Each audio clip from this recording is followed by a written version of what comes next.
Oi gente, o Amigo Animal está começando e hoje eu quero trazer um assunto para vocês que eu sei que não é muito difundido, mas importantíssimo. A gente fala muito de proteção animal e quando a gente fala isso, a gente só lembra de cachorro e gato, mas infelizmente todos os animais, as aves, os animais marinhos sofrem muito no mundo, muito.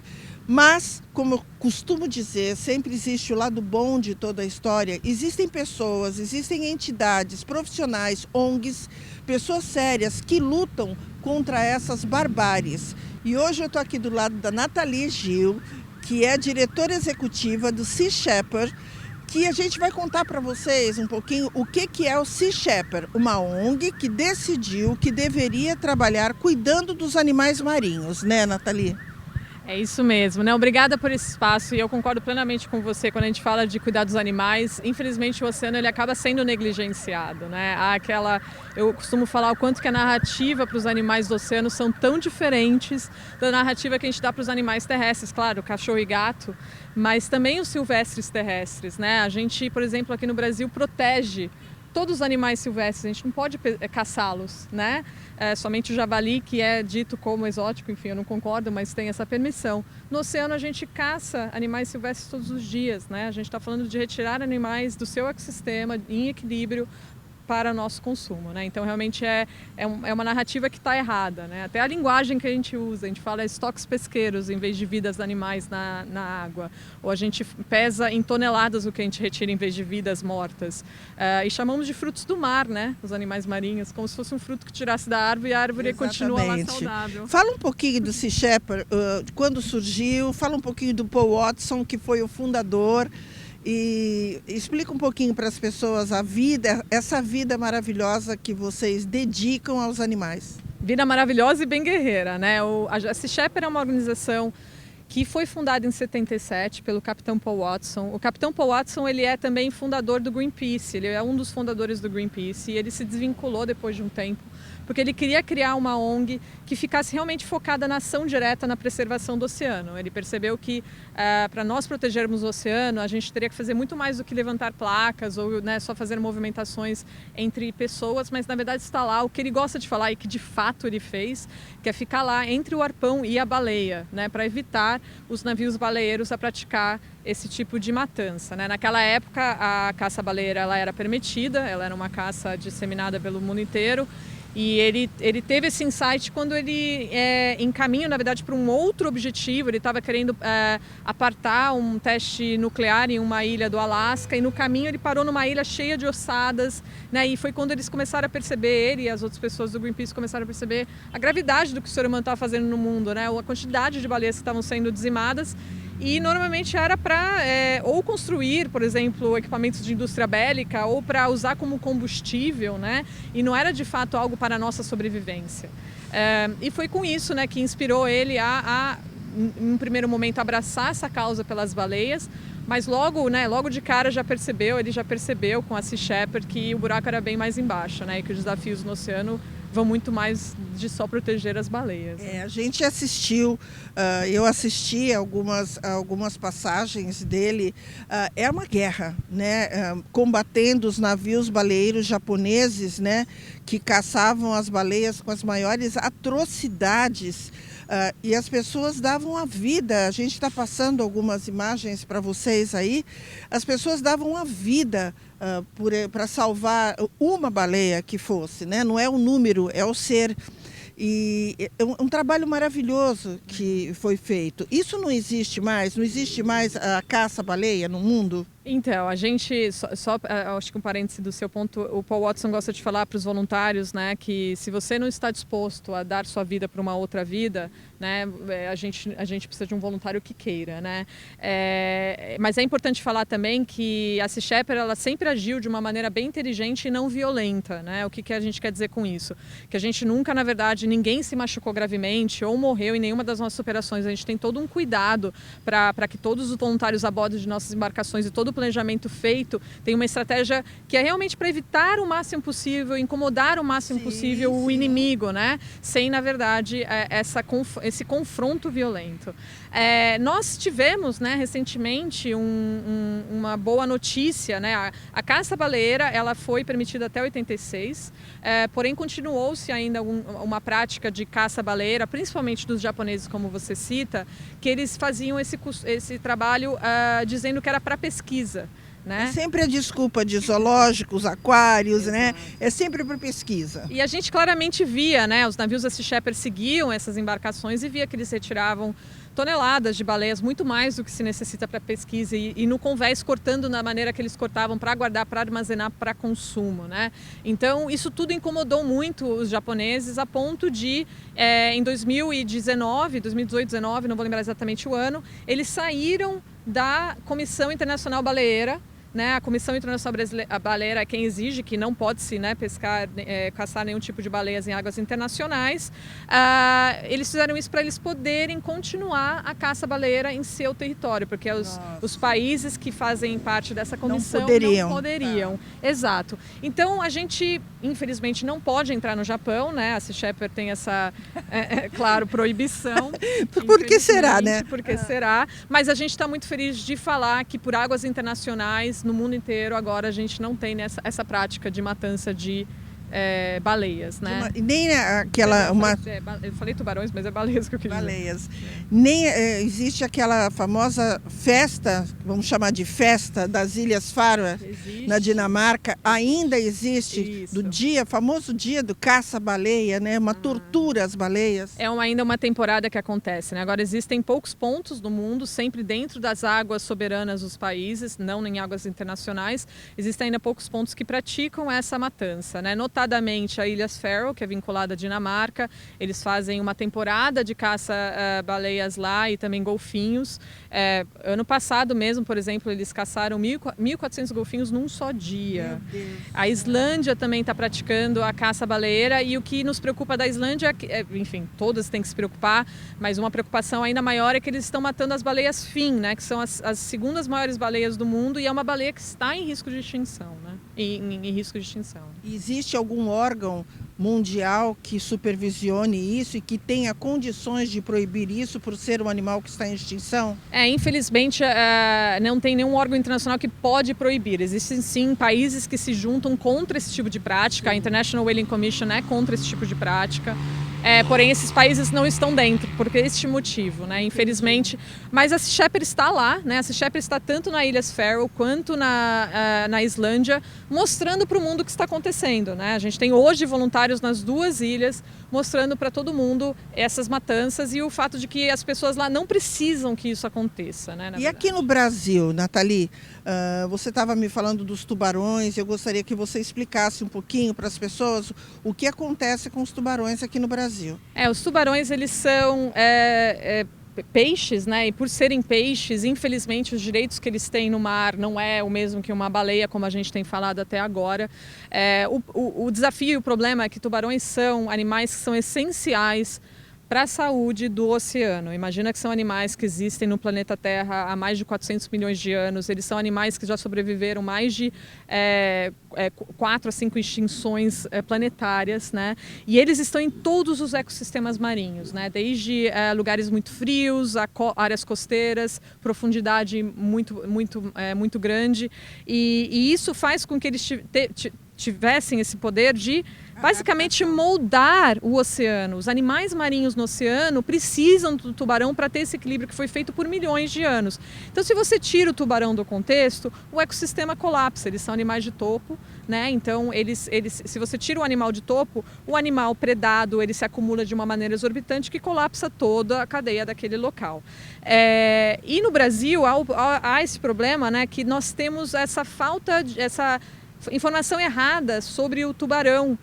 Na verdade, o brasileiro é o que mais consome tubarão no mundo, né? O país Nossa, né? Mas tem que ser o brasileiro, né? A gente mais consome e mais importa tubarão no mundo, né? E por quê? Né? As pessoas falam, mas quem que está comendo tubarão?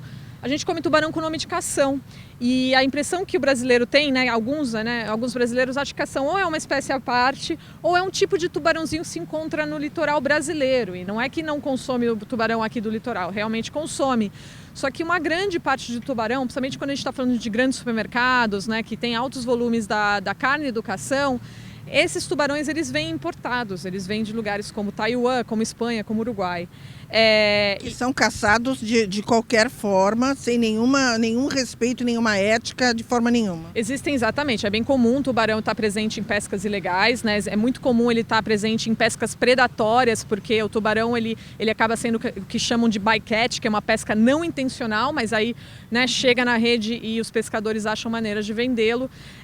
Mas o mais preocupante é que uma grande parte desses tubarões chegando no Brasil é estimado que vem, na verdade, da prática de o que eles chamam de finning, que é uma prática que você mata o tubarão somente pela barbatana dele, né? A barbatana representa coisa de 3 a 5% do tubarão, é quase nada, mas a nadadeira ela é a barbatana é altamente atraente para o mercado asiático. Eles tomam uma sopa lá de barbatana. Sopa de barbatana caríssima, por sinal. Exato. Antigamente existia esse costume de tirar as barbatanas, ainda existe, né? Mas existem controles para isso, mas tirar a barbatana e jogar o tubarão de volta no mar ainda vivo, para encher a embarcação só de barbatana, né? Uma maneira de controlar isso foi exigir que o tubarão chegasse inteiro em porto.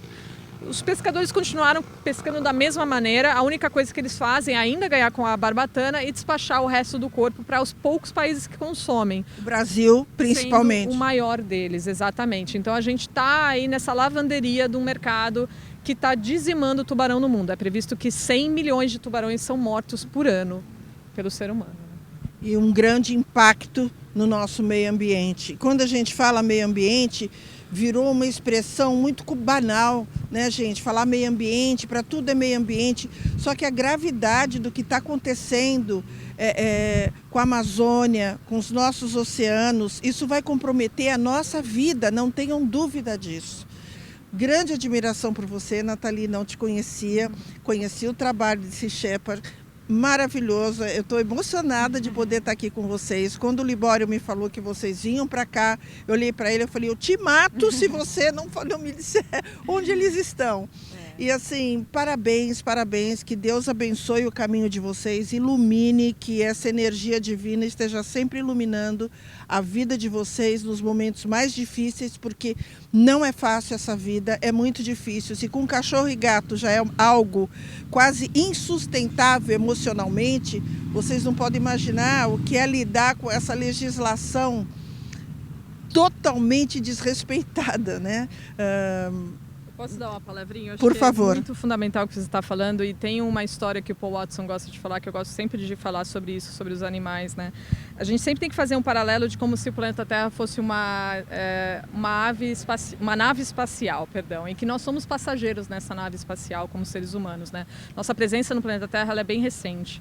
O planeta Terra não precisa da gente para seguir nessa beleza que ele tem, né? E na verdade a gente tem uma tripulação a bordo, que são as bactérias, os fungos no solo, as minhocas, né, os animais marinhos, que onde chegou a vida veio do mar, né? Então o mar ele é fundamental para a gente, produz 50% do oxigênio que a gente respira, e a gente está destruindo a tripulação, né, da nave espacial que deixa a gente sobreviver nela, né? Então nós somos os passageiros realmente perdendo a chance de ter esse lugar fantástico, tanto para nós vivermos quanto todos os animais que estão aqui presentes, né? E a gente tem que virar esse jogo, a gente tem que entender que nós somos natureza, nós dependemos dela para sobreviver e ver os animais dessa maneira. Obrigada, Nathalie, felicidades, um beijão para todo mundo dessa equipe. Obrigada a vocês. Se vocês quiserem saber mais sobre esse Shepherd, entra no site, www.seashepherd.org.br, né? Pastores do Mar, a gente está lá, e o projeto Ondas Limpas, que veio aqui em Santos recentemente lidar com o problema do plástico, também está lá. Vocês podem entrar Ondas Limpas na estrada.org.br, tá todas as informações de como vocês podem ajudar,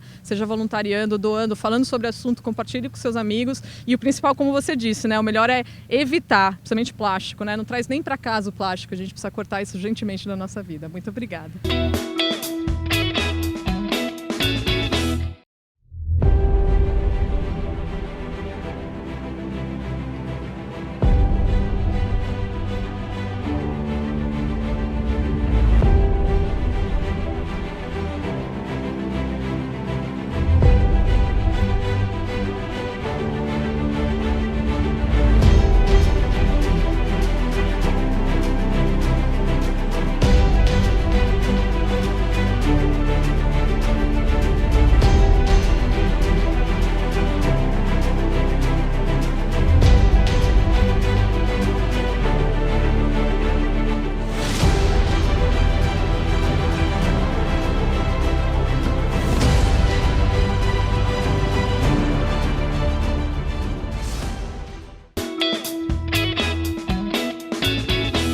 Voltando com o programa Amigo Animal, e agora a gente vai falar um outro tema muito interessante. Eu sei que o primeiro bloco foi um papo meio pesado, né? Que a gente precisa falar sobre maus tratos e sobre o que acontece pelo Brasil afora, não só com os animais domésticos. A gente tem como contribuir, a gente tem como ajudar. Por menor que seja a nossa ação, ela se torna muito grande quando muitas pessoas as executam. E agora a gente vai falar de um assunto muito legal, que é a evolução da medicina veterinária.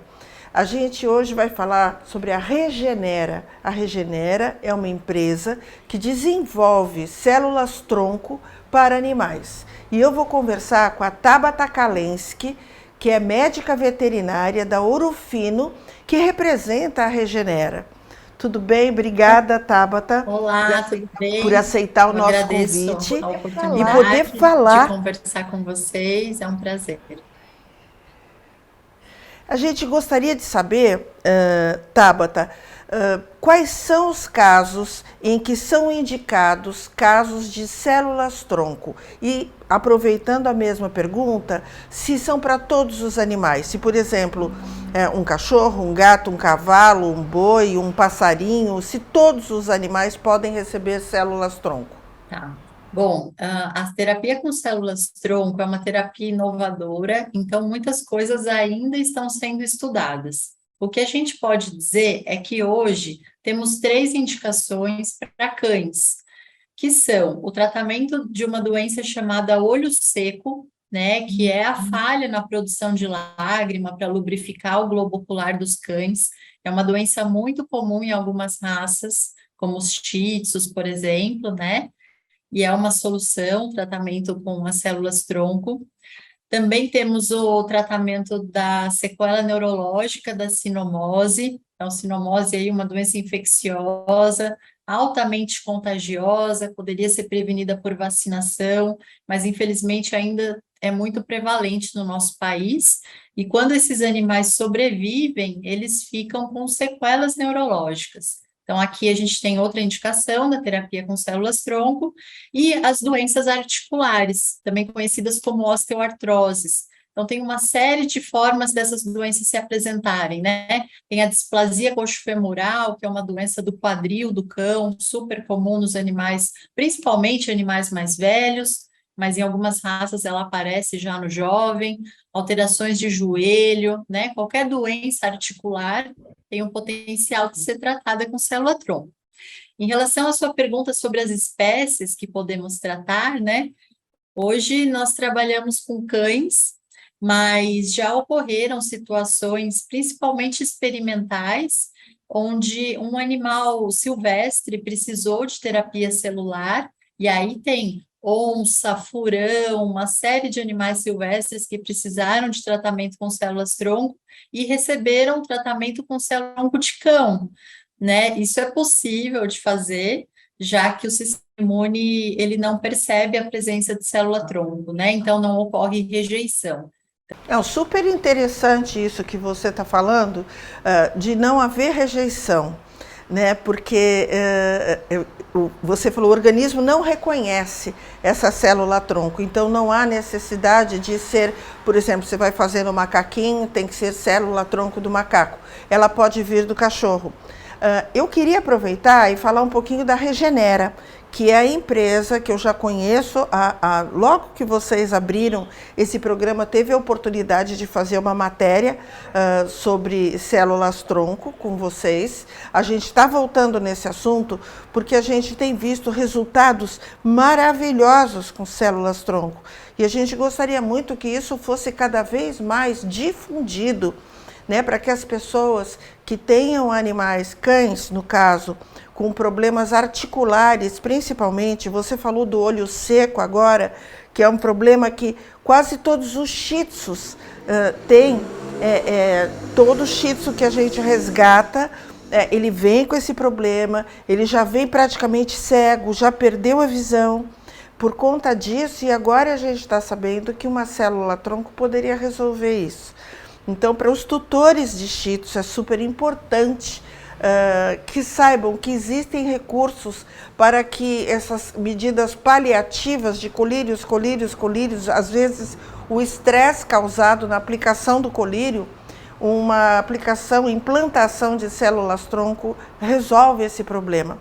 E eu gostaria que você falasse um pouco da Regenera, da empresa Regenera, onde ela está instalada, e em seguida você já poder falar como é feito essa implantação de célula-tronco. Onde é? É na veia? Precisa sedar o animal? Enquanto isso a gente vai mostrando algumas imagens de antes e depois, né, de animais com problemas sérios de articulação, principalmente, e depois de aplicações de célula-tronco voltaram a andar normalmente. A Regenera é uma empresa que trabalhava, que desenvolveu o produto à base de célula-tronco mesenquimais, né? E ao longo de mais de 15 anos de pesquisa, em parceria com as principais universidades do país, e a Regenera foi comprada pela Ouro Fino, né? Então, hoje a Regenera é a Ouro Fino, é uma unidade da Ouro Fino em Campinas. Em relação à forma de aplicação das células-tronco, isso depende de qual doença estamos tratando. Então, para o tratamento do olho seco, por exemplo, a aplicação ela é local. Então, é feita uma injeção de células-tronco diretamente para as glândulas lacrimais. Então, para que eu consiga fazer isso, eu preciso anestesiar o cão, né? Mas é um procedimento muito rápido. Imagina uma injeção como uma vacina, que é feita, né, por via subcutânea, só que eu vou aplicar na glândula lacrimal. Então, anestesia, eu aplico e o animal acorda. O procedimento dura poucos minutos. Para aplicação para as doenças articulares, a aplicação também é local. Então, eu também vou fazer uma injeção diretamente na articulação que está doente. Então, de novo, eu vou precisar anestesiar, né? Mas também é uma injeção. Então, é um procedimento muito rápido. Eu só preciso anestesiar porque é dolorido, né? Fazer uma aplicação na articulação. A gente não consegue dizer para o cão, fica quietinho um pouco que eu só vou aplicar uma injeção no seu joelho, né?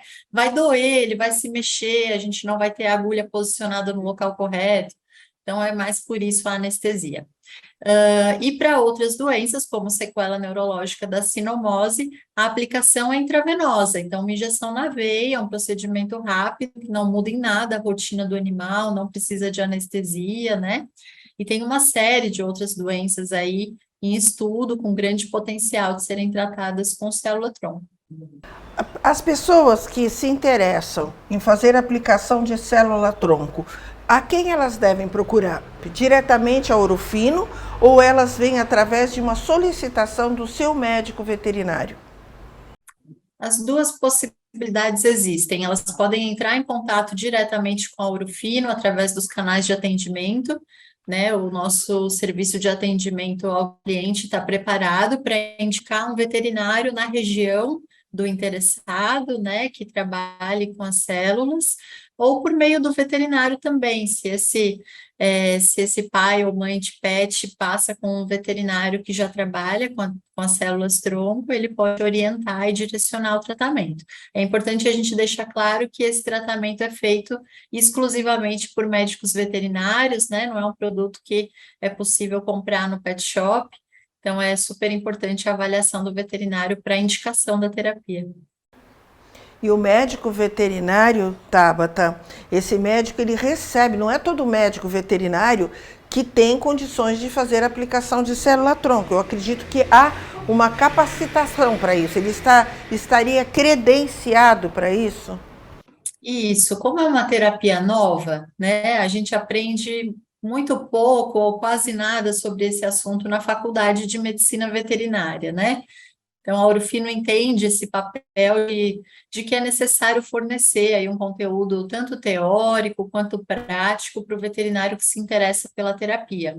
A partir de então, ele se torna credenciado, né, para comprar o produto e para tratar os seus pacientes. E para a gente encerrar, quanto tempo dura essa terapia?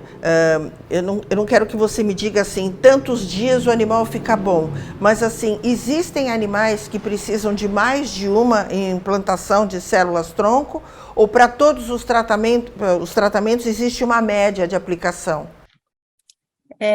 Sempre existem exceções quando a gente está falando de vida, de tratamentos médicos, né? Mas é possível indicar uma média. Por exemplo, para o tratamento das sequelas neurológicas da sinomose, em média, 3 aplicações de célula-tronco com intervalo de 30 dias.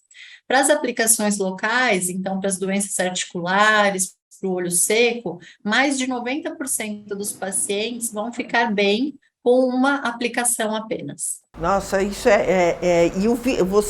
você percebe essa mudança em quanto tempo após a aplicação? E agora, realmente, para finalizar, existem casos em que há algum tipo de não reconhecimento por parte do organismo e não fazer efeito?